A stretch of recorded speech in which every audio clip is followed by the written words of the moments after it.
Regardez en ce moment en Espagne, vous avez vu ce qui s'est passé. Il y a eu des trompes d'eau, les gens ont perdu leurs meubles, leur appartement, il y a eu des morts. Donc ce qui s'est passé à l'extérieur, en extérieur de chez eux, a déstabilisé leur intérieur.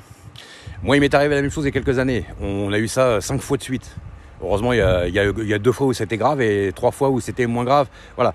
On a eu chez nous, dans la maison, dans le 77, un endroit quand même pas mal humide, de l'eau qui s'est mis à monter d'un coup. Et puis on a eu 8 cm de flotte chez nous, on a perdu des ordinateurs, on a perdu tout un tas de choses parce que les fils ils sont touchés, tout ça. Enfin bref, on a perdu énormément de choses, de matériel, des DVD, des jouets pour les enfants, des cahiers, des livres scolaires, enfin énormément de choses. Voilà.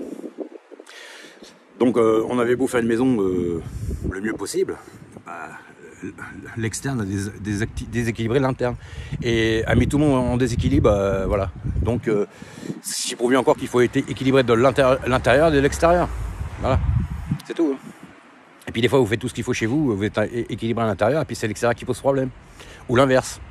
Voilà. Des fois vous faites tout ce qu'il faut dehors pour je sais pas moi, en extérieur vous faites tout pour faire ce qu'il faut, puis chez vous ça va pas. Voilà, donc un équilibre il en faut dans tout. Moi c'est comme ça que je vois les choses. Je dis pas que j'ai raison sur tout, hein, mais moi je vois ça comme ça. Et beaucoup de situations m'ont prouvé que voilà, c'est comme ça que ça fonctionne. C'est tout.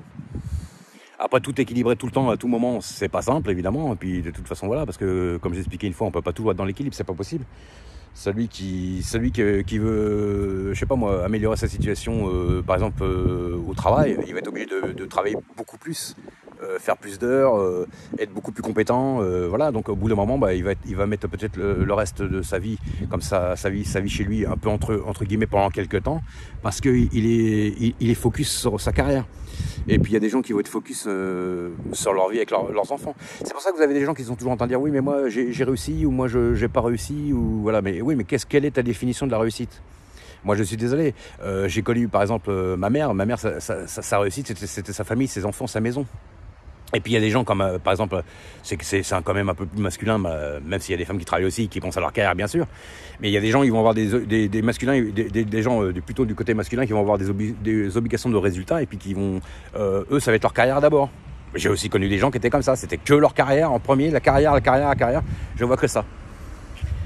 C'est encore une histoire d'équilibre. Donc cette personne était déséquilibrée vers l'extérieur, tournée vers sa carrière. Et puis les gens qui sont comme ma mère elle était, tournée vers sa famille, vers sa maison, elle était plutôt vers l'intérieur. Et chez nous, il y avait un parfait équilibre. Pas toujours pour tout, mais voilà, nous on était là-dedans. Et puis pour moi, ça fonctionnait. Voilà, c'est tout. Je parle au niveau... après, je parle pas au niveau toujours entendre des gens, parce qu'évidemment, les gens, bon, de temps en temps, il y avait des engueulades, il y avait tout ça comme partout. Et puis c'était pas toujours à 100%. Mais voilà. Et aujourd'hui, tout ça est chamboulé. Parce que les gens, ils doivent travailler 2 fois plus parce que les salaires sont bas. Donc, toutes les personnes qui sont à la maison doivent sortir à l'extérieur pour travailler.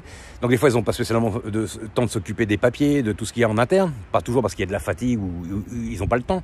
Parce qu'il faut courir partout. Le travail, les enfants, l'école, voilà.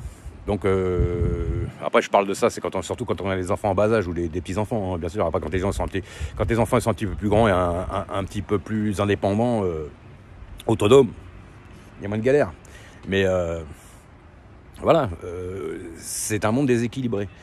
Voilà. Alors c'est pour ça que quand les gens ils font l'apologie du féminisme à tout va, ouais la femme au pouvoir, voilà, ton mari... Bon, évidemment, il y a là, c'est les vrais enfoirés. Hein. Déjà, tu n'as pas à frapper ta femme ou lui manquer de respect ou voilà. C'est à l'ordre de refuser aussi les choses, bien sûr. Hein. Il faut arrêter de les dire 2 secondes. Je fais pas ça dans un temps de croisière normal, c'est-à-dire un homme un peu tourné vers ce qu'elle est un peu plus masculin et une femme un peu plus féminine. Si elle est douce avec toi, t'as pas de raison de voilà. Maintenant, si vous avez 2 personnes qui ont des caractères un peu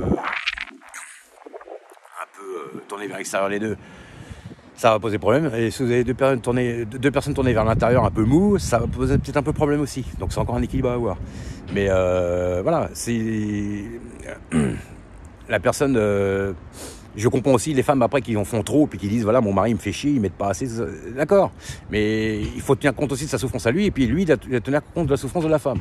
Donc voilà, c'est un équilibre. Et aujourd'hui, le monde est déséquilibré dans tous les sens par rapport à tout ça. Et tout ça, c'est voulu par l'élite parasite en haut. Voilà, ils ont fait ça pour déstabiliser les gens. C'est pour ça que ça me fait marrer les gens qui sont toujours dans le féminisme, tout ça.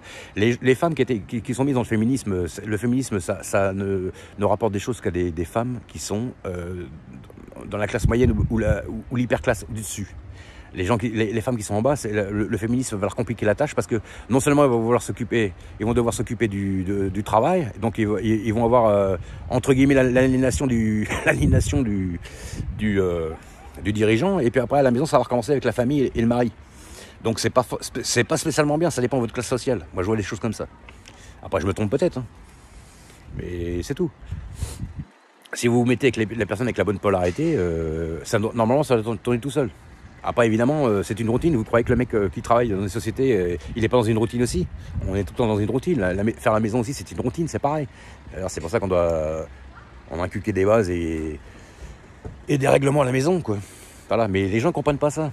Alors, tout de suite, voilà. Et puis aujourd'hui, avec tout ce que vous voyez à la télé, toutes les dérives, voilà, il n'y a pas une série où vous ne voyez pas une meuf faire du kung-fu qui étale un mec dans une série. C'est un truc de dingue.